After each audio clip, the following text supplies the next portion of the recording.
Peace, guys. Today I'm going to be showing you all how to line a soap mold. This right here is a 5-pound mold, so you can do this with 2 pounds, 4 pounds, 7 pounds, 2 pounds, however. You just want to make sure that you measure your freezer paper out enough. I need to, let me get a cleaner one.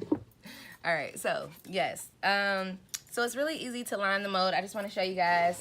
I learned from a YouTube video, so I wanted to make a YouTube video as another resource. So you pretty much just get some freezer paper, and you want to make sure that the freezer paper has a glossy side and a non-glossy side. We're going to be using the glossy side to make sure that that's on the inside of the mold. And you can get freezer paper from Kroger, Walmart, Sam's Club, whatever store is convenient to you. A grocery store, you can get freezer paper from there. I got this one from Uline. It's a big roll, so it's lasted me. I think I got this earlier this year, and I still got enough to lead me into next year. If you can see right there, it's a good amount of thickness to it. All right, so the way that I measure this out, now that I've been doing it for so long, I can kind of tell like how long to make this. And there's been times when I've cut it too short. You don't want to cut it too short, but you want to definitely make sure that it's going to be the length of the mold, but you also want to have some leeway for the sides, because we're going to make the sides stand up on the side. Let me get one to show you.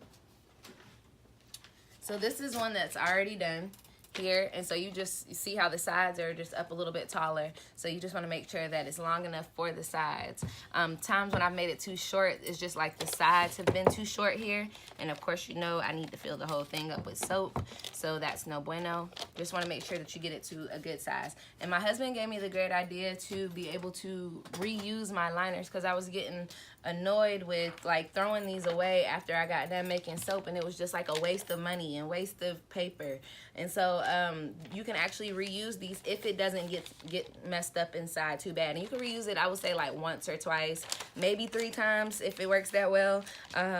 But pretty much if it doesn't have like any paper that has ripped on the inside, or if none of the inside paper has come off on the soap, then you can reuse this if it's still in good tab.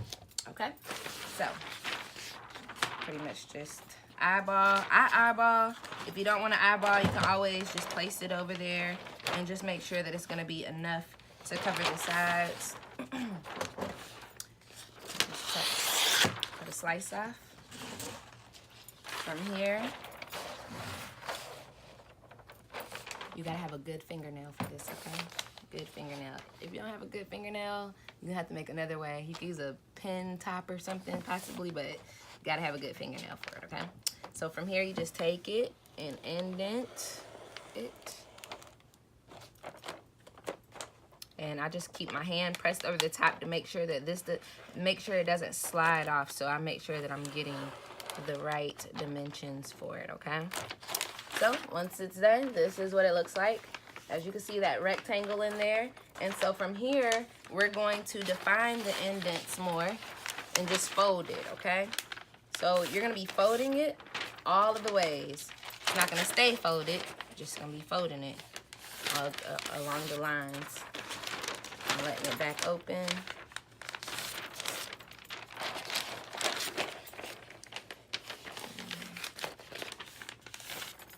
All right.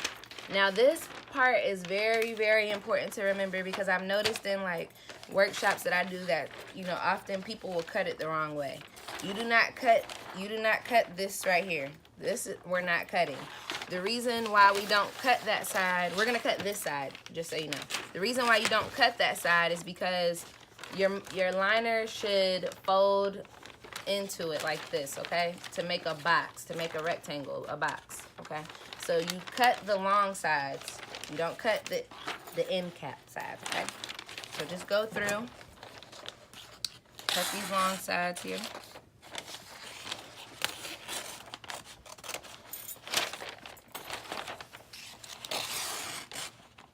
And you cut it all the way to the corners. Stop at the corner there. Those corners indents that we made. From there, fold it up into a box. Like so. I'm gonna be hard-headed today. Okay, boom. And then I just tuck one side in, and from here, tuck the other side in. And just, you know, fill it out, make sure all is well. So that's what it looks like. when it's done. And now I'm gonna take it and I'm going to cut the corners down to the molds so that I'm able to fold my mold over on the sides.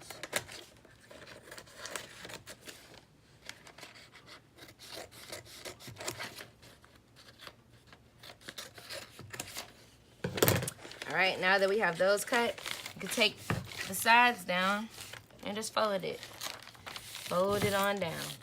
Now, I don't typically fold down these sides. You can.